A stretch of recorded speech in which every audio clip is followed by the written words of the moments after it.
G'day ladies and gents, Cubic Media here. New mechanics of minecarts has made an entire dimension of possibilities available to us, as we can now instantly empty out carts and obtain their items back. Frigo and Inspector Talon did a lot of research and found this neat little mechanism for separating the items from a cart.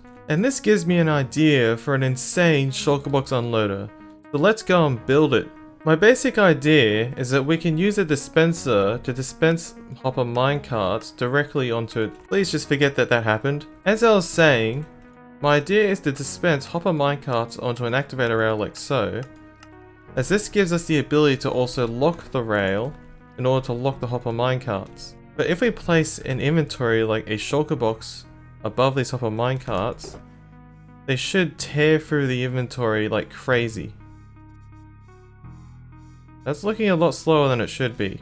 And of course we're doing this in the latest snapshot, so no massive mods like item scroller. But challenges aside, I think I've found our first problem. So if I stick items inside of this shulker box, and then place down the cart, it picks up only 3 items. What I think might be happening is that when our cart aligns against this honey block, it drops just too low to reach the shulker box. And that is a problem. Alright, dropping the shulker box lower, and it does seem to work. But now I think I have another problem. Yep, just as I suspected. I can't actually place shulker boxes inside of the hopper minecart. This is because our minecart sitting on the slope rail, its hitbox is sitting just too high. Another problem with this arrangement is that we also don't have room for the actual shulker box unloading system. So I guess the only option is to change it into a flat rail. Like so. But now, when we place down the hopper minecart, it's going to just remain in the center of the block. We need some way to push it over. So this is a bit silly. But if I place down the minecart, the water actually pushes it along so that it aligns to this fence gate. And now, if I trigger this piston, yep, pushes the minecart off. If I have multiple minecarts in there, then trigger the piston. Hey! That's actually working. But unfortunately, I still need a way to lock this activator rail. And this prevents a slight issue when using the fence gate to align the carts, because the only option I have to power this rail is from underneath. And if I do that, I also open the fence gate. And powering it from above isn't an option because we have our shulker box right here. We could technically power the shulker box, but also our dispenser's right here, and it would bud power the dispenser. Yeah, literally, our only option is to power it from underneath. So we obviously can't use the fence gate, but we still need a block that has a hitbox extending in the space above. The only other 2 options for this, of course, are walls and fences. But the problem with these blocks is that they connect to this solid block to the side, meaning our minecart is not actually able to get aligned. So we require a very unusual combination of properties.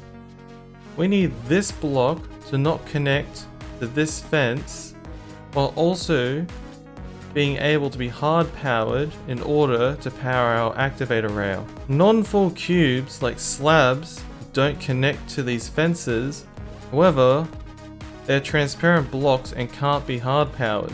Can you think of any block that can be hard powered but also does not connect to walls or fences? Moss blocks are solid cubes, but they also connect to fences. Powdered snow seems promising as it looks like a full cube, however, it's actually transparent and you can't actually place rails on top of it. It seems it might be the case that not connecting to fences and being a solid full cube are mutually exclusive properties. Aha, I found it. After searching through the creative inventory, I finally found a block with the properties that we need. A shulker box, you can place a rail on top of it. It can be hard powered, so you can power the rail. And it also won't connect to fences or walls. Hey, would you look at that? I can now very precisely control whether or not these minecarts are pulling from the shulker box above them, while also being able to separate out the minecarts as well as their contents.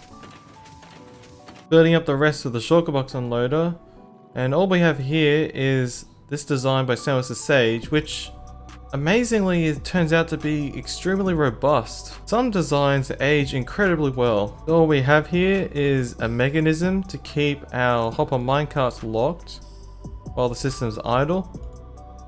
If we place down a box, it'll empty it out, and then the moment that the box is empty, it'll lock the hopper minecart, and we obtain our shulker box back. Neat, we already have part of the design working. Now what we need to do is introduce a system that will pulse this dispenser and place down the carts as our shulker box is waiting to be unloaded.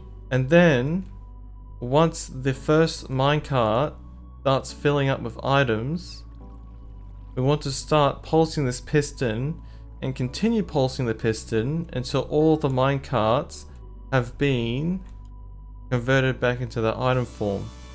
Then we of course need to recycle these hopper minecarts back up to our dispenser. We probably don't want the dropper elevator being powered by our minecart locking system. So we want to just go ahead and redirect this. There we go. Working with our tweaker is so hard. With a bit of experimentation, I found that 10 ticks is the exact interval that we can remove these hopper minecarts, and it's entirely based upon the cooldown of a weighted pressure plate. And just testing, it seems that this is the fastest that we can get a response from entity detection, because the tripwire does not seem to be any faster. So a hopper minecart every 10 ticks seems to be the absolute limit. Underneath we just have a buffer for our hopper minecarts to store them while it's idle, and this clock will ensure that we place a minecart every 10 ticks. If we put a full shulker box in the system, yep, we start placing down the hopper minecarts. There seems to be an issue. Why is this remaining powered? Of course, I'm a fool. This comparator is keeping this redstone dot powered, which is slightly irritating because the tolerances were already very tight. A little bit of rewiring and now everything fits nicely. If I input our shulker box, we start placing down the hopper minecarts, we start unloading it at an exponential rate. Oh my god, that is so fast. And just to check, yep, we get the box back. Now we just need the system to start triggering the piston. So in order to get maximum usage of our hopper minecarts, we want to delay the first minecart that was placed from being ejected from the system until it is full. And what that means is that once we start placing down minecarts using the dispenser, we want to have some delay before we then start powering this piston with the same clock cycle. And this is where things get a little bit tricky. A hopper minecart stores up to 5 stacks of 64, giving us 320 items in total. A hopper minecart will pull an item every single game tick, meaning with a shulker box above it, a hopper minecart will take at least 320 game ticks to completely fill up. This means we want 320 game ticks of delay from when we start placing the carts with the dispenser to when we start ejecting them with the piston. Perhaps the laziest way to do this would be to simply add an enormous amount of delay in a repeater chain like this. However, obviously this is not ideal because it's very uncompact and we seem to be having a lot of issues arising from it. Yeah, repeater chain definitely isn't the solution here. The Gigabrain solution would be to introduce an extremely compact but variable delay such as this hopper clock, which allows us to set the delay and then activate the piston after a certain time. So there we go, we've got 64 items inside of this hopper clock. Let's try inputting a shulker box full of redstone blocks. Always remember to reconnect components after you've removed them for temporary testing. Alright, I put that sticky piston back. Now let's try and unload a box full of redstone blocks. Yep, we're placing down hopper minecarts, they're unloading the box, and oh my god, that is getting fast. Let's see if the piston starts pulsing. Oh my god, we've already finished unloading the box. So what should happen now, we have leftover minecarts, and eventually this system should trigger, and we should remove all the hopper minecarts. Perfect. So all of our hopper minecarts return to the buffer. Our items have been separated into the water stream, and our empty shulker box is right here. That was impressive. Our shulker box unloader actually works. But let's give it a bit of a challenge.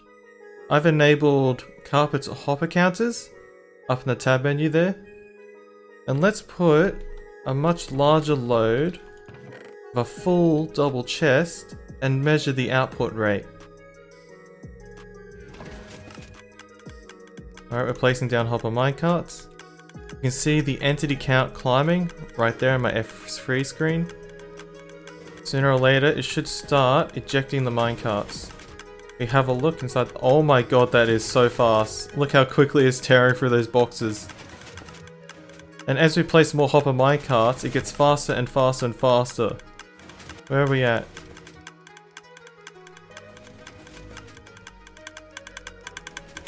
Ah, we seem to have a problem here. Oh god, we seem to have a big problem.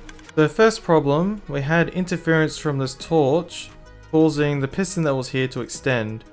So I just replaced that piston with a powered rail, and that is now what runs our clock for the piston. So I just go ahead and connect this up. There we go, now that should be powering the piston. We also had a bit of an issue with the minecart glitching into this block, and I think I have a solution for that. We can place down an entity such as this furnace minecart. As I was saying, we'll place down an entity such as a furnace minecart, and then we can push the block in like so. And now any of the minecarts which decide to glitch into this block will also collide with the minecart and get pushed out anyway. I've refilled the buffer with hopper minecarts. I've also implemented this command block to reset our counter. Let's try the test again.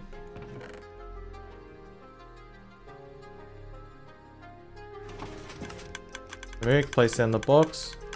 We've got our hopper minecarts placing down. Perfect. As we build up hopper minecarts, we'll increase the unloading speed. And then we start tearing through our boxes. Here we go, we're now ejecting the hopper minecarts. Let's have a look. Oh my god, look at that speed. This unloader is so fast that I could not only use a single hopper counter, I have to use multiple to keep up. We're approaching 1 million items per hour. Look at that, over 1 million items per hour.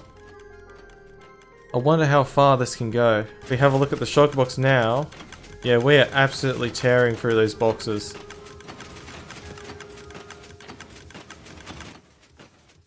There we go, finally finished unloading the boxes. Now we just need to finish ejecting all the minecarts, and we should see our peak rates in a moment. There we go. We peaked at 1.84 million items per hour. Ooh, that doesn't look good. We got a single shulker box and a single hopper minecart inside of our water stream. The hopper minecart could be explained by the fact that we are dispensing a hopper minecart every 10 game ticks. However, this hopper that's collecting the hopper minecart, it has a cooldown of 8 game ticks. So there might be some state where we could get this hopper stuck in cooldown when there's a hopper minecart to collect, and so it instead glitches into the water stream. The shulker box getting into the water stream could be avoided by switching up this delay to a 4-tick repeater, because one 4-tick repeater will actually hold on to its output signal for longer than 2 individual 2-tick repeaters. This could keep the activator rail locked for just that bit longer while we're switching boxes. Let's take it for a spin again. This time we'll give it a slightly lower load so we can assess whether or not this hopper minecart is reliable. I'm afraid that it might actually collect some of the items out of the water stream. So I want to keep an eye on this. There we go. It looks like we're only getting hopper minecarts inside of this hopper minecart. So this looks like a potential solution to our reliability problem for picking up the hopper minecarts. I think we reset the counter when it started. So we'll see if it accidentally picks up any shulker boxes. Ah, that's a problem. I completely forgot that this chest might backlog and cause shulker boxes to spray everywhere. I think I should probably replace this with a hopper counter. Yeah, once again we've collected some white shulker boxes, but those might have been from the empty boxes overflowing. Testing it again, let's see if we have any issues now. Hopefully this time we won't get any empty boxes in our output. There we go, we're unloading the hopper minecarts. And we'll just wait for this operation to finish and then see what we get in the output. Hey, would you look at that? Finish another operation, no empty boxes in our output stream. So we've seen how quickly it can tear through full boxes, but what about edge cases such as empty boxes and boxes with only a single item in them? Let's try these out and then see what happens. Of course, under this operation, we're now limited by the speed in which we can actually break and replace the boxes. So this box unloader isn't perfect, however, it should behave the same regardless. So we should see all of these hopper minecarts get dealt with. Not sure what's going on there. I think I might have accidentally bumped a hopper minecart, but it seems to be handling things fine. Yep, just as I expected. It's just treating it as normal. And still no empty boxes in our output. A bit more pressure this time. We're going to give it assorted boxes with only a single item, no items, and see how it handles it. It seems to treat empty boxes very similarly to boxes with only one item. After all, this does use Samus the Sage's wiring, which seems to be extremely robust to these edge cases. Although the hopper cart behavior seems a bit erratic. But fortunately, because we've now got the hopper minecart collecting them, it doesn't seem to be causing any issues. Once again, looking at our counter, no empty boxes in our output stream, and all hopper minecarts accounted for. So there we have it! An insane shulker box unloader that can unload items at up to 2 million items per hour. I hope you enjoyed this Let's Build, and I will see you next time.